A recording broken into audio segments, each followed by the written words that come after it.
Hi, I'm Adam and I'm a burden. Hi, Yeah. I'm Chris, and there are no strings on me. And we don't podcast, but what did we do this week, Chris? We watched Guillermo Del Toro's Pinocchio. Indeed we did. The 2022 stop-motion marvel, Guillermo Del Toro's Pinocchio. Yeah, Guillermo Del Toro's. Which I'm excited to talk about because there's like 30 Pinocchios the past like 3 years. Really?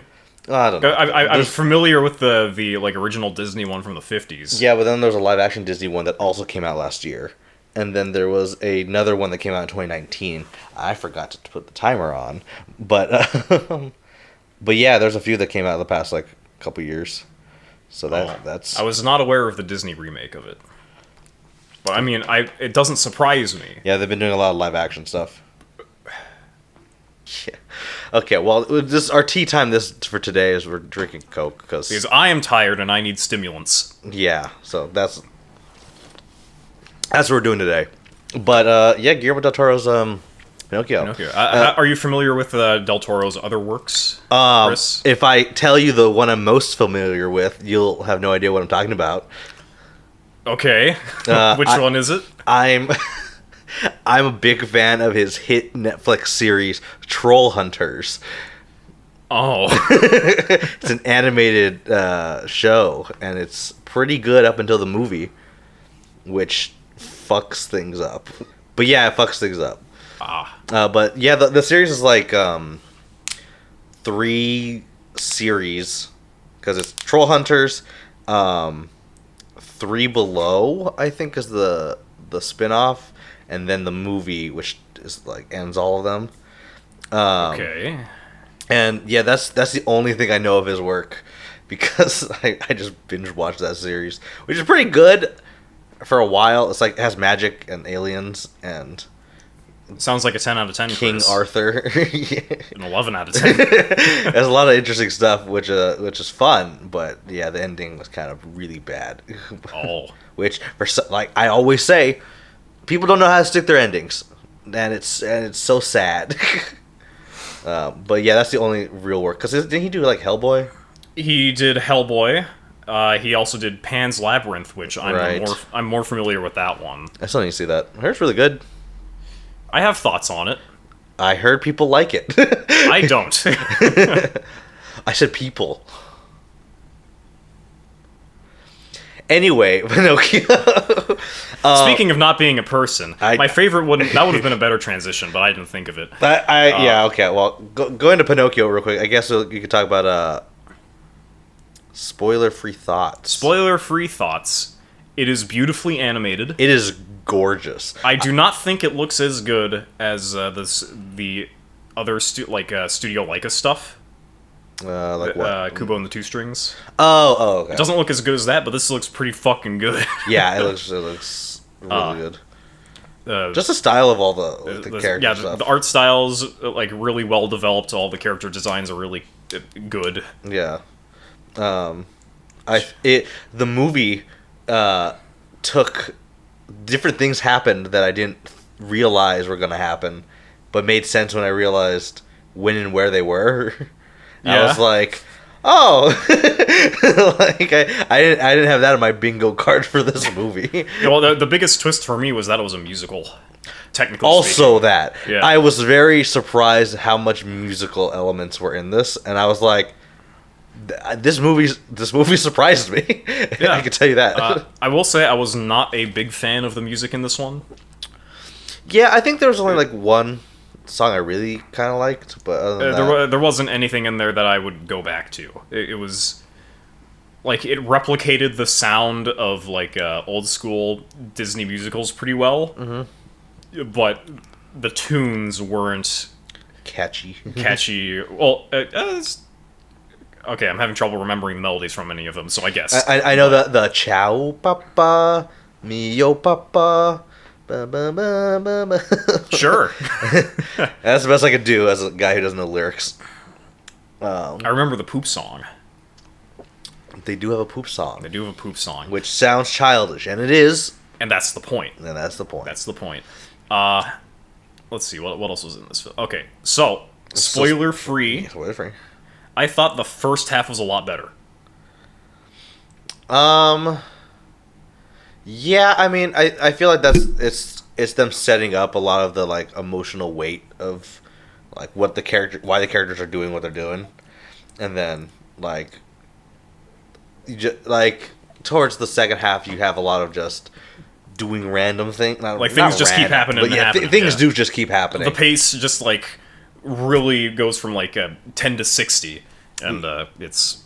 To me, it felt like they were going through things way too fast. Yeah, I think the transition from one section of the movie to another section and then to the last section, the transition between those three were quite quick, because you didn't get to like immerse yourself, I guess, within the situation. Yes, we'll be talking about that later. Yeah, because we can go real in depth on that. But there were a couple moments that I was like, there's some existential crises stuff that I was like, oh, I didn't expect that in this movie. No, yeah. Okay, quick question: Have you seen the Disney's Pinocchio, like the original? The original, yeah. Okay. Have you seen the remake? No, I have not. Okay, good. Why?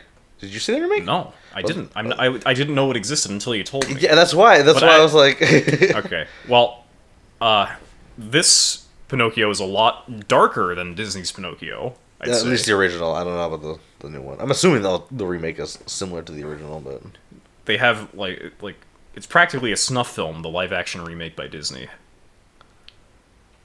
It's a very interesting watch, Chris. There's a bit. Yes, I didn't know this movie existed. That's why I was like, because you keep saying that, like, you know, like the gotta things keep up, man. I'm just lost. I was like, you're saying it to me, like, yeah, I know what the movie's about, but I didn't know. I was like, you're confusing me, man. I mean, we did go see it last week, so yes, we did. It's in Korean. And they decide to leave. They decided to leave. A quick tangent. Yeah. We don't like Decision to Leave all that much. Yeah, I did watch. Okay, yeah, this is a quick tangent. This is the Korean movie. We have to get this off of our chest. Yeah, I did watch an analysis about the movie, about the symbolism of mountains. Are you a mountain boy or a sea girl? Yes. Yeah. And when it talked about all the times that they like relate to it and symbolically like connect to that movie. Or not to the movie, to the idea of like being a mountain or being like a sea person, and you know the tie-ins between the rest of the movie. I'm like, this is good symbolism, and it's like nice how it ties in together. And I just wish it was in a better movie. Kind of, yeah. Like I the thing is, I saw a lot of like comments, like both on like Reddit and YouTube and stuff, and I'm like, everyone seems to really like this movie. And I'm like, I don't really see that. I don't see it either. I don't see it. And I'm just like, am I missing something? That, well, I mean, I can follow the logic, right? Yeah. Old Boy is one of the greatest films of all time, and it's in Korean. This film is also in Korean. I don't think that's why that is. It is 100% why that is. The comments will back me up on this. Yeah, they will. But yeah, like that movie was okay. I thought, I don't know. I get the symbolism. It's cool. It's interesting. But ultimately, I don't think the base movie is entertaining. The film needs to be competently made and engaging throughout for any of the more interesting stuff like the symbolism or the soundtrack or the individual actors' performances to shine through. It has to be a competent and engaging film first. I think it's competent enough. I don't think it's engaging. Yeah, like it's competently made. Yeah, but it's not engaging. That's our take on that. Which is like at that point that's very personal. So it's like I guess, but I mean everything's subjective. But like I'd say that's like being competently made is like except for mine. I only hold objective views because I define what is objective. Yeah, that's true. Yeah. Anyway, back to Pinocchio. Yeah. So I'm not familiar with the original book. Oh, okay. I'm pretty sure it's like considered one of the classic novels. Okay. I want to say it was written in the late 1800s. I'll believe you. But I don't know because I haven't read it. Fair. I mean. Oh, are we going into spoilers now? If we are, real quick, I forgot to grab my thing. So. Yeah, I did notice that you didn't have your notes. So just skip this, Christopher, in the future. Or just keep it in. Which one? I hope I did one of those. I don't remember what we were talking about. We're going to go into spoilers, and I have my notepad this time, so it's fine. Oh no. Okay. First criticism with this movie. Okay. Let's talk about let's jump around. I like jumping around. Let's jump around. Okay, so Del Toro. Yes. I saw Pan's Labyrinth. Sure. And I didn't like it because it was not the film that I wanted it to be. Okay, this isn't really a spoiler. Okay. It's just the premise of the film. I thought it was going to be a dark fantasy adventure, but instead it was about fascism. There's a. Now, I'm fine with it being about fascism, because that's like an interesting time period for Spain, but You were misled. I was misled. They bridged to Terabithia me. I feel like... Okay. I guess we're gonna go into a slight tangent for premises of movies. We will get to Pinocchio at some point. We'll talk about Pinocchio, I swear. But just the idea of misleading an audience, and I feel like there's ways to do it, and there's ways not to do it, right? Yeah, I mean, I like the way that Marvel does it, where they like take characters out of certain scenes in the trailers and put them back in the film. I think that's kind of funny. Oh yeah, because it's not changing the theme of the movie. It's not changing any of the major content of the film. Yeah, it's changing like situations and stuff. So you're like, oh, okay, this is where it was actually supposed to be. So it's not. So you're not like spoiled. What I don't like, for example, hypothetically, if you had never seen Game of Thrones and you saw the trailer and you're like, oh, okay, I could get into this nice little medieval soap opera. Yeah, and then it's a political drama. Yeah, yeah, because something like how we talked about Glass Onion, right? Because it portrays itself as a certain type of mystery, and then it's a different type of mystery. Like, I wouldn't consider that like misleading me in a negative way. No, like, but because it's still, I guess, within the kind of genre, like, umbrella of like being the mystery, right? Yes. And the premise of the film is still in the same ballpark, and the style of the film is still reminiscent of the style that they're going for. Yeah, and then I would also not include I would include as a positive subversion, I guess. I don't know if that's what I mean, but just like a show or a movie going from like a comedy or like having comedic tones and then getting more and more serious as it goes on, because you're more following the characters' lives than you are watching a comedy per se. And so like as you get more attached to them, like when serious stuff happens, you're also more connected to it. Like, I think that can work very well, because it's not like, oh, as long as it's not like portrayed as only, I guess, a comedy. It's like, oh no, this has like it takes the serious stuff seriously.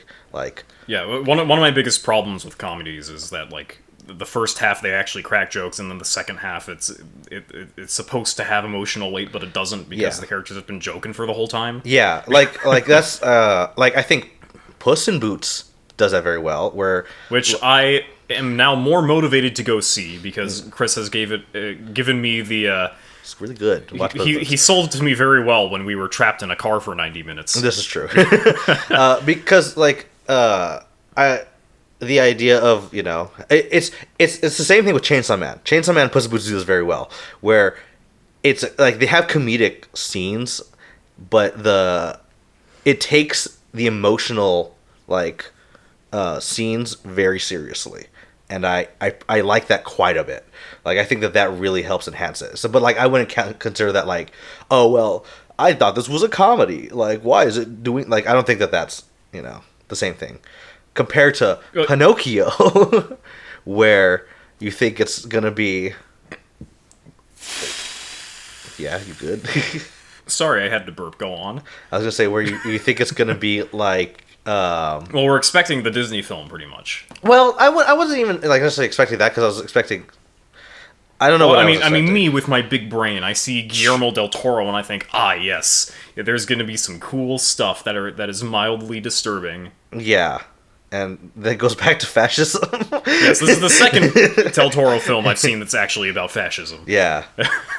Although I'll say in this one, the fascism's more of a backdrop. Yeah. As the setting, instead of like the point of the film, like in Pan's Labyrinth. That's fair. Well, I think that's because they didn't spend that much time with it, like they did with I was gonna say different points in the movie, but I feel like one of my, I guess if we're talking flaws, right? One of my major flaws of this movie is that they don't spend enough time on any of the major themes, I guess.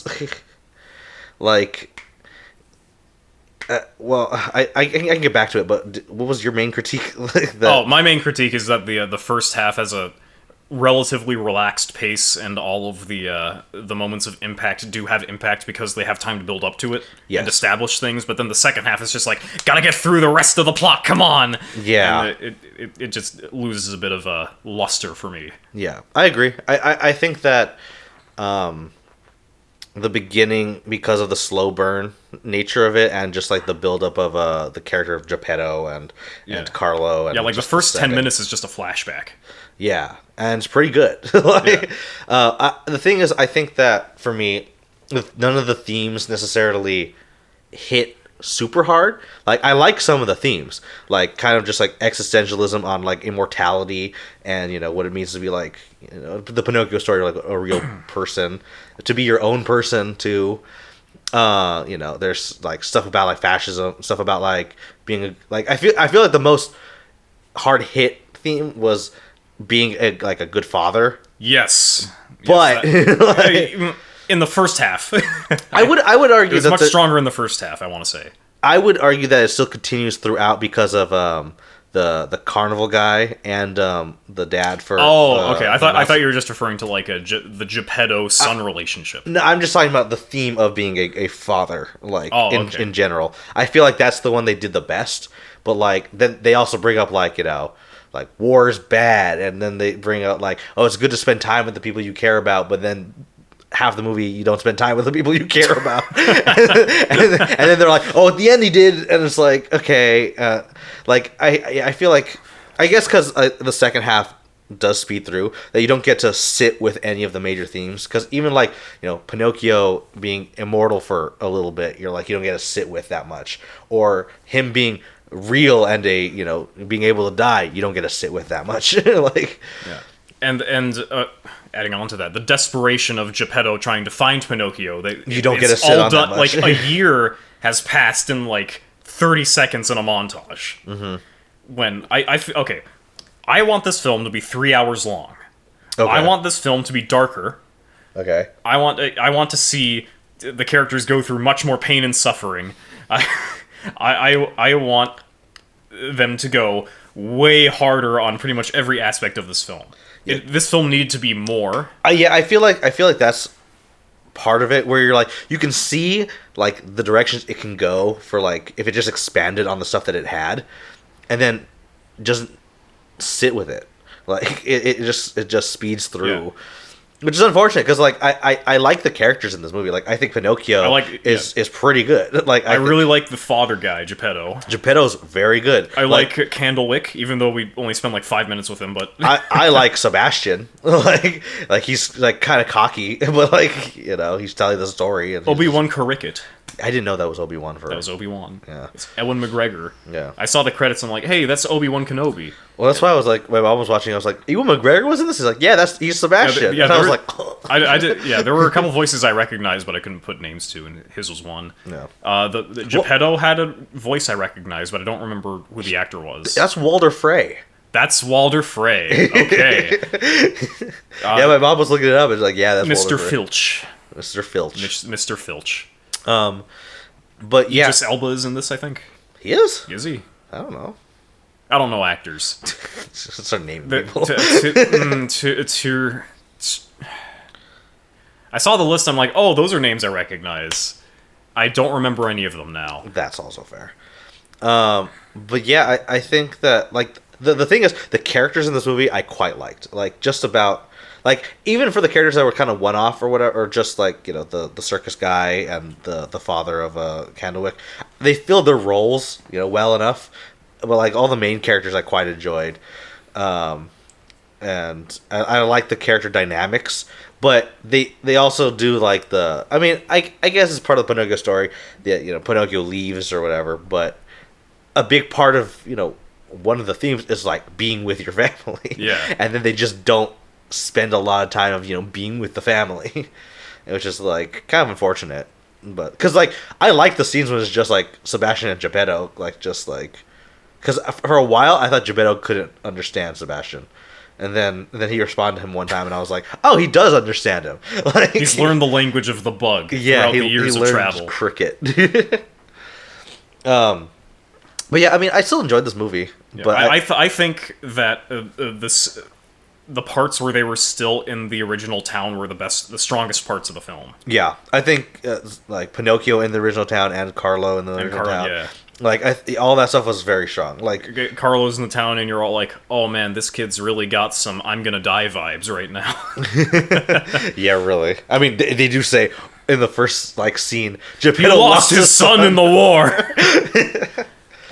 And then then the son is just like, "Oh joy, oh father, I love everything. I love Jesus. Love Jesus. I helped you paint him." And then he died in a church. Speaking of which, very smart theming thing. You're gonna like this because you probably picked up on this because it was kind of obvious. But Pinocchio walks into the church. Yes. And he himself is a wooden thing that is brought to life that was made by Geppetto. Yes. And then there's the wooden Jesus that was made by Geppetto. Yes. It's like then he does the pose and he's like, "Oh, I'm looking like Jesus." Also, he was crucified too. He was crucified later in the film. So that means that there is a connection between the New Testament and this Pinocchio. So why don't you tell me what that means, Chris? Well, I was just thinking, why is this connection in the film? I was just thinking the death and rebirth, like of Carlo. He died to save our sins. To save our sins. He died Carlo to save died our to save our sins. Jesus died for World War One. And Pinocchio died multiple times. to teach the characters in the film a lesson. It's raining really hard. Is that thunder, or is that just a big lob of rain that was just like... I think that was a big lob of rain. Okay. But yeah, there's probably going to be a lot of rain in the background of this episode. Yeah, but LA is drenched at the moment. Yeah, which is the first...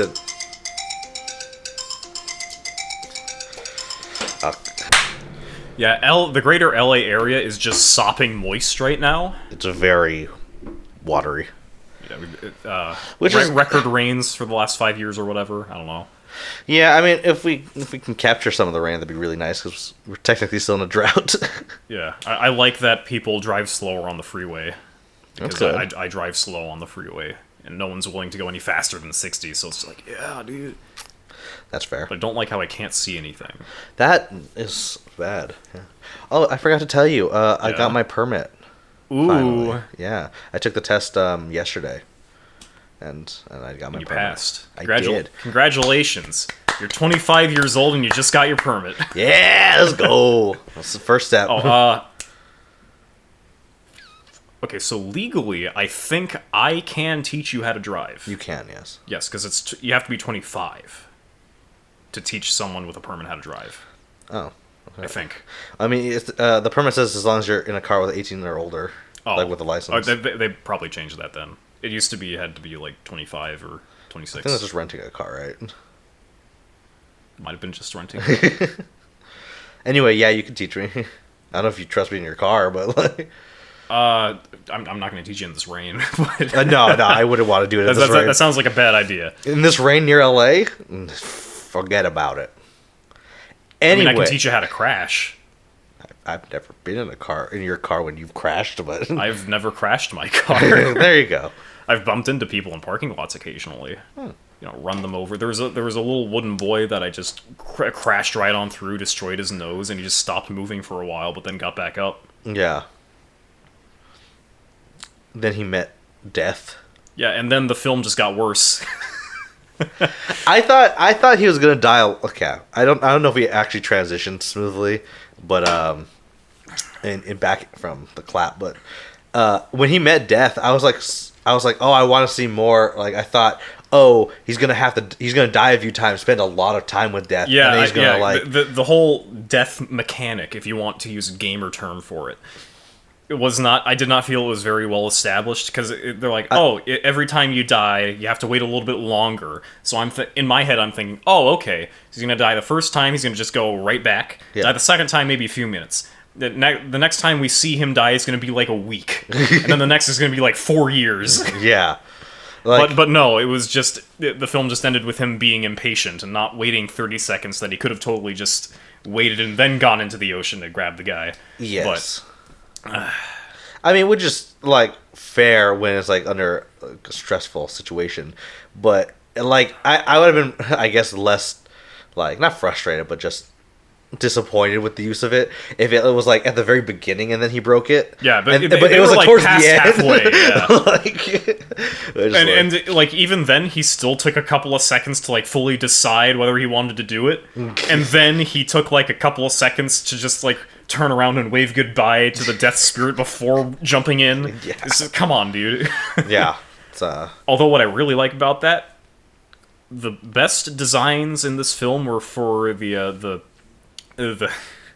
blue winged things, the Sphinx and the tree spirits. Yeah, I'm considering them life and death. That's how I look. I don't know if that's their actual titles, but like one of them you see after you die, and then the other one they're canonically sisters. Yeah, so I'm assuming that's life and death, right? Like maybe. I like how they went the biblically accurate angel designs. They're on that "be not afraid" shit. They look good. Yeah, they look great. Like, best looking part of the film. Yeah, I'd argue.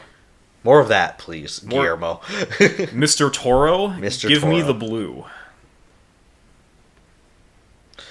Okay, what else can we talk about? Because we don't have to really go.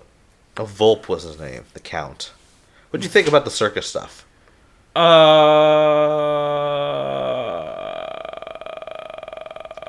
I didn't really. I didn't think it was as good as the stuff in the town. Yeah.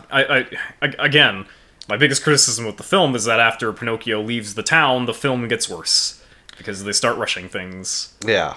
I mean, you can still like the concept, because I like the concept of them being in a training camp. Yeah, I love that. Yeah, that was good. I think they could have spent a lot more time on that. That could have just straight up been its own film. Just him, little Pinocchio boy in the fascist training camp, learning friendship and brotherly love or whatever. And that war is bad. They could have had a whole scene where the fascist Italian guy is just beating the shit out of Pinocchio, and he's like, "Look, son, this is what we do to our enemies," and then he just breaks him into bits, and then he comes back to life. He beats him to death again. I want this film to be darker and longer. Yeah. I don't necessarily. I mean, I don't think it's dark enough. Like, I think it's just that you need to see more of the scenes that would like enhance it. Because like they already show, he's like, yeah, kill your friend or whatever, and he's like, then the guy explodes too. He gets killed by, like, so I think they have like it's dark enough. I just think that like it's just a time thing. Like genuinely, it's just a time thing. Yeah. Because. Like, I like the idea of, like, Candlewick, because, like, the scenes when they were in the beds, like, talking before the actual prison, not the prison, the actual training day stuff, when he's like, oh, are you afraid? Like, oh, I love war more than you do. Like, that stuff was great. I, like, really liked that. That was a good scene, yeah. Like, just them trying to hype themselves up, but, like, also being scared and being, like, sad that their disappointments to, like, their fathers. And, like, that was really good. Yeah, it's relatable content. Yeah. But yeah, like that stuff was really good. I agree. Like, it's just wishing for more, because I think the circus part was probably the least interesting stuff. I mean, most of it was a montage, to be fair. Yeah, but like him being, I guess, out there, and then Geppetto trying to find him. Like that could have also just been its own film, like a Finding Nemo-esque kind of a Geppetto chasing the carnival and never finding him. Yeah, like that's the thing. Like a lot of the things that, like, I guess my feelings on the movie that are negative is just wanting more of this movie, which I don't think there are worse problems to have in a film. Yeah, like being actually bad or incompetent or boring. Like I don't think this this movie was those things. No, this film kept me entertained and mostly engaged throughout. Yeah. Which is better than I can say for Desire to Leave. Decision. It gave me a desire to leave. It gave me a desire to leave. Yeah, like I feel like this was like a couple It's kind of my criticism for Decision to Leave, how I thought like it was two movies kind of put into one, like slightly. Yeah. It kind of feels like this movie's like that too, where it's like you could have had you have like, one really good movie and then one worse movie.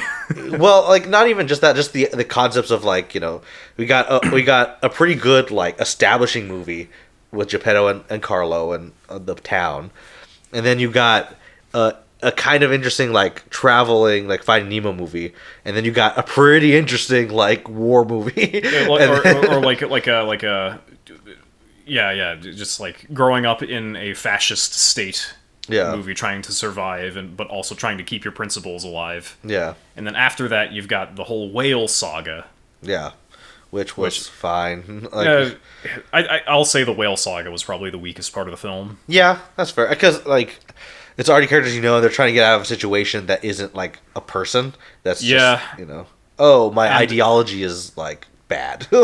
And like the key to getting out of there is the lying to grow your nose thing, which they hadn't done anything with in like an hour and a half. Yeah, because it was a big thing when they were still in the town, but then for the circus and fascist sagas, it just didn't come up at all. Yeah, so it kind of felt a little bit like an asshole, but also something that you could see from a mile away is just I think. Like in terms of like actual criticism in the way of this movie having a problem. This is true. I do not actually criticize. I only complain. Well, I think the criticism for being longer and stuff, like although those are valid, like we said, aren't necessarily inherently bad. Like compared to it being a bad movie, right? Or if it was a bad movie. Again, this is not a bad movie. Yeah, it's not. But I think the only bad part of this movie. That was me. Oh, I think the only bad part of this movie is, for me, it's very nitpicky, but just the inconsistency of the nose growing. Because I feel like Pinocchio lied a couple times in the fascist camp and no, hold on. I'm going to debate you on this one. Okay. Because you're wrong. Okay. Because in the fascist camp, he did not believe that he was telling a lie. Okay, what scene am I talking about? Like when they're in the beds. I love war more. Okay, yeah. Since he's an impressionable young little lad. Yeah. And he's hyping himself up and debating with... intellectually debating philosophy with this other young man beside him. Yeah. Somehow not waking up any of the other people in the room, even if they're talking really loud. In that moment, he truly does love war. Even if it is just to get one up on Candlewick Boy. Okay. That's fair enough. I can concede on that point, then. But I still think that there are a couple other scenes that I think he does lie.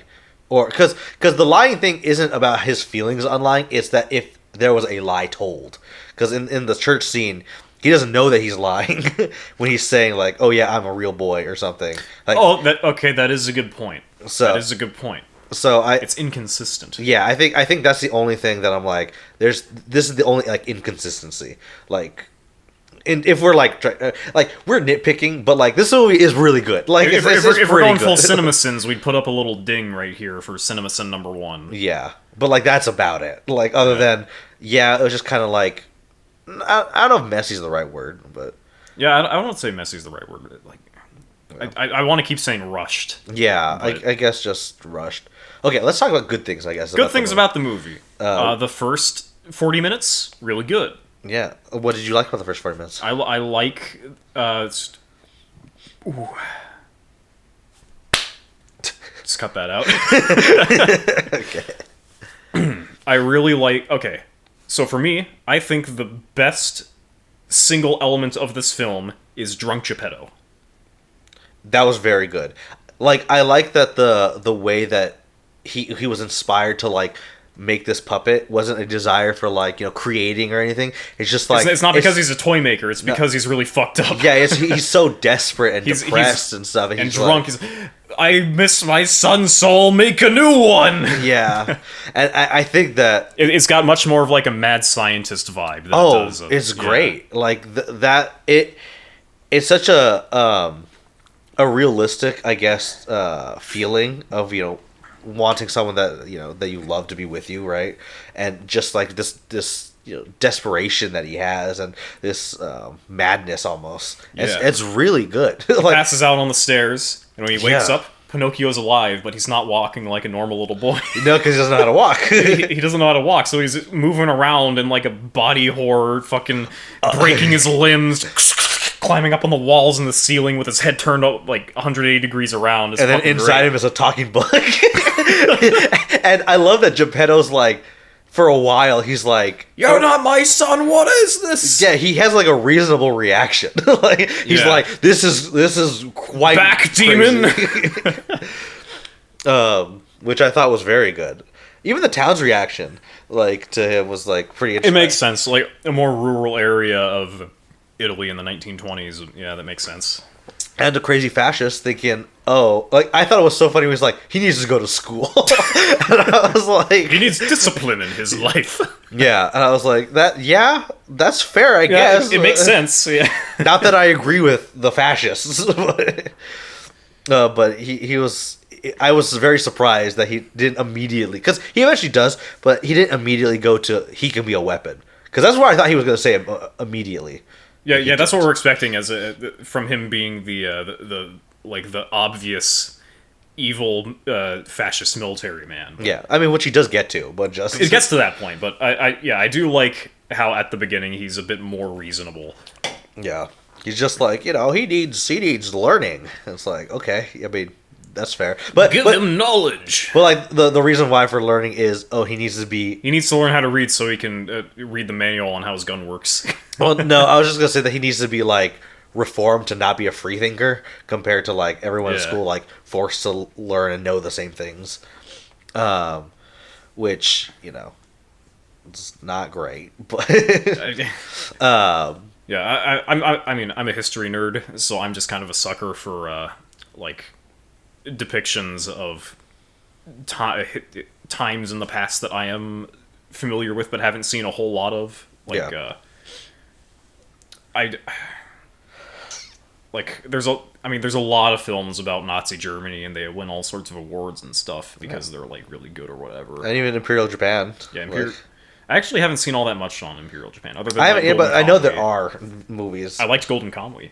Oh yeah, Golden Kamuy is very good. I haven't caught up with it. But like, there's very little like Italy. Like, yeah, at least Italy's like from almost 100 years in the future. Italy was like the sideshow of World War II. So yeah, but this movie showed it, and I was like, I was very. We know all about Hitler, but we don't know that much about Il Duce. Yeah, so. I was very. I put it. I like that they made him short. I did too. I was like, that's so funny. That was funny. I also like that. There was one point when I first saw him, I was like, surprise Mussolini. like a jump scare. Oh yeah, like in the first part of the film, there's a time skip, like after the son dies, and the town goes from like all jovial and stuff to more barren, and there's posters of like Obey and Mussolini on the walls and stuff. Yeah, I also saw that, which was like very good. I saw that, I'm like, ooh, uh-oh. You know what I also liked, like, in the beginning? The depictions of, I guess, war. Because war is a theme in this movie. I just think it should be less sprinkled and more, like, shown throughout. Because the reason for Carlo's death, I really liked it. Yeah, that was a nice little... Because it's just a pointless casualty of war. Like, it wasn't a target. Like, it wasn't, like... meant to actually have happened. It just happened because, you know, the planes needed to get back, and because convenience, like, and it just like convenience and coincidence, which, you know, for the idea of, you know, casualties in war, I think is, you know, very prominent, right? Like it's senseless death, which I thought was very good. Showing that, and yeah, I thought that was a very, very nice little detail. Yeah, on that flashback.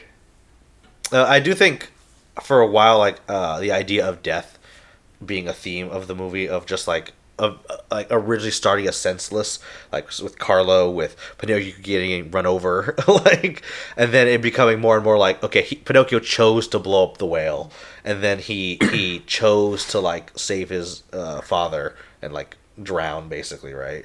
Which I like that it switched to a more purposeful like use of your life and like your meaning towards it. Like I think that was one of the stronger things shown, like as it transitioned. But something life is meaningful because we die. yeah, Yeah. I mean they say that in the movie. Oh. Death says to Pinocchio, it's like humans' life is meaningful because they die, but you're immortal, so. You don't matter. Yeah, but then after she's like, yeah, you could be immortal, like just break the glass, stupid forehead, like, okay, cool. But yeah, I mean, she still gets a pass because she's got eyes on her wings. yeah, which is very. It cool. looks very cool. What else? What else about this movie? Because for once, we didn't go beat by beat, which was nice. Which was hectic, and the comments will let us know how terrible it was. Yeah, or how much they loved it, and we'll go. Because some of our upcoming videos are probably going to be wildly random. But, oh, yeah. That's the whale. What did you think of the whale's design? I mean, we didn't see much of it. Towards the end, we saw some. A little bit. We saw, like, its face. It's two blowholes. It's two that were horns.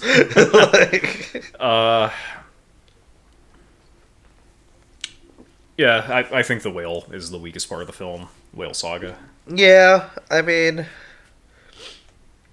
But it's a Pinocchio story, so it has to have the whale. No, it doesn't. It doesn't have to be anything. That's fair, I guess. Remember, there's no right answers when it comes to art. Only wrong ones. Like the... like the Whale Saga being boring. That was the wrong choice. Yeah. They could have made it good. I mean, I like the end when they wash up on the shore, and they're like, disgusting. They're disgusting? Disgusting. Where they're discussing, bringing Pinocchio back to life and stuff, and just because I really like Geppetto when he's holding Pinocchio, and I'm just gonna call her Life, and Life asks, it's like says, I just want to bring you joy, and then he's like, yeah, you did terrible joy. Yeah, I love that scene. Like it's such a, I don't know, it hit hard, just like people in your life like being gone, but because it hurts so much because you cared, right? Like obviously it wouldn't hurt if you didn't care. So I thought that scene was like really, really good. I mean, like the Sebastian asking him to be brought back to life was like predictable, but like I thought it was well handled because it makes sense. Yeah, I thought Sebastian, like when she asked him, "Oh, did you do what I asked?" and he's like, "I don't know, but kinda." I can still get that wish though, right? Come on. Yeah, like I learned something from him that I taught him, but I learned it back. And I was like, I don't know. I really like Sebastian. Like I thought his demeanor and like he was arrogant but not like cocky. Like he's like, oh yeah, I just want. He thinks a lot of himself. Yeah, but also he's punished a lot, so it's like. I think half the screen time with him is him being crushed. Yeah. So. I didn't like him being crushed at first, and then I thought it got funnier as the more times it happened. I was like, okay, this is kind of a good bit. I kind of enjoy this. Which, maybe I'm a sadist. Hey, when it comes to fiction, you know what I always say. The more pain, the more gained. Exactly. Let's see, what else? Oh, the one thing that I put down, the nose grows for lies. That was from a hedgehog and witch story in the story. And I don't know if that's referencing something that I don't know, or if it's just a made-up story it could within be just, a made-up story. Yeah, because I want to say that from what I know of the original, like, classic book, that this version is a lot closer than the Disney version. So the fairy tale that Geppetto reads to Carlo might actually be like a real fairy tale like in real life, or it's something that the original author made up for the story. I don't know. I haven't read it. Yeah, which either way, it's interesting, I guess, because it's like, it's not like, oh, the father made it up, or like it's like a tale that you tell kids. It's like a story, like that's actually. Yeah. And now what I like is that there's actually a point to the nose growing thing, as aside from just, oh, he's Pinocchio, so his nose grows. Yeah, it's like your nose grows when you tell lies because. And the more you do it, the longer it grows because it shows. It shows, and it's obvious to anyone except you because you can't see your nose because that's a psychological thing. Yeah, which is pretty good. And then Carlo's like, "Wow, Father, I understand," and that's me and the audience being like, "Wow, thanks, Geppetto, I get it."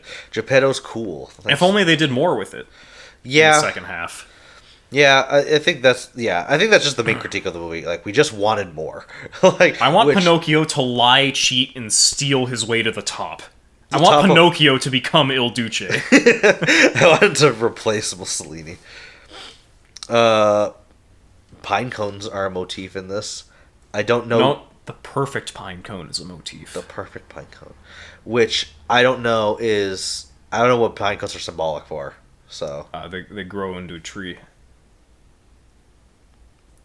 You're right. Oh, I do. Okay, it's very poetic. Okay. How Carlo finds the pine cone. Yeah. And then when Carlo dies, Geppetto plants the pine cone, and then 10 years later, he cuts down the tree and makes a new boy out of that tree. Yeah. It's Carlo's. He made the Pinocchio out of Carlo's tree. Yeah. Out of the perfect pine cone tree. Which is, he's perfect just as he is. Dude. Pinocchio. We figured it out. Pinocchio. We've solved Pinocchio. Which, I mean, like, we joke, but, like, that's just kind of nice that, like, some of that stuff. It's very poetic. Yeah. What else? They foreshadow Pinocchio coming back to life after he dies. Or saving a little bit, because, Geppetto talks about, a life or something at one point, or life or death. I don't remember this. So I'm assuming that's just a foreshadowing to the end scene, which that's cool. Nice foreshadowing. It's not foreshadowing if you didn't notice. But I did. I didn't. Fair. What else? I don't know. What else do you want to talk about? We still technically have... I mean, we didn't really talk about the circus stuff. Oh, yeah, I like Spazzatura, the monkey. I like that he has a character arc. Yeah. Yeah. He goes from not liking Pinocchio to liking Pinocchio. Yeah, and him being abused by his father, which is a running theme. Well, just fatherhood, I guess. The master, I am the master, you are the slave. Yeah, Volpe. Now dance for me. Ooh. Yeah. And then he's just like, you don't understand your situation, boy. To Pinocchio. And he slices off the tip of his nose with his little sword cane. Yeah, with a sword cane. But that guy was okay. I mean, he was just greedy. It's like, cool. Yeah. I mean, like, you could be one note, like, the father was just a fascist, but that was more interesting. Like, oh, yeah, so... Like, if you're gonna be greedy, be Mr. Krabs. Okay, so, Volpe, after the poop song... Yeah. We are told later, when Volpe meets up with Pinocchio again, that his life was ruined because of that performance. Yes. However, we don't see that. So, it just falls flat for me. Oh, that's fair. Show don't tell or whatever. Also, what happened to the rest of his circus crew? They never told us. Yeah. I assume that he fired them because Pinocchio makes so much money. Because I was thinking either that or Pinocchio's just the star, so they're, like, doing the sideshows or whatever, but they never show anything. Yeah, they don't. So it's almost like the second half was rushed or something. Without much time to establish all of the finer details of the story. Yeah. disappointed. I mean, like we said, this movie's good. Like, it has like good stuff in it. It's got some themes. setbacks that keeps it from being great. Yeah, I think that's just and the thing is that we could see that. Like, Yeah, like we can see that. Yeah, if we're dumbasses. Yeah, if we didn't think that it could be great, we wouldn't be as like disappointed. Like, we would just be like, oh, this is just not that good. Like, but it's pretty good, and we could see it being better.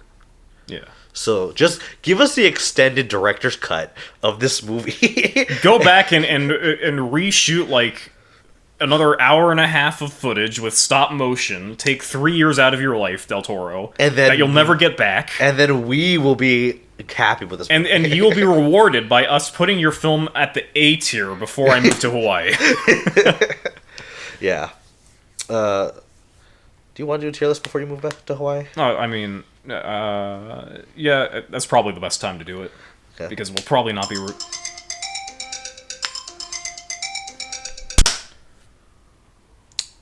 I mean, yeah, we can do it. When you lick upon my balls... I thought of that on the drive over here, and I haven't had a chance to throw that in here yet. So it's just, just one thing, okay. But yeah, overall...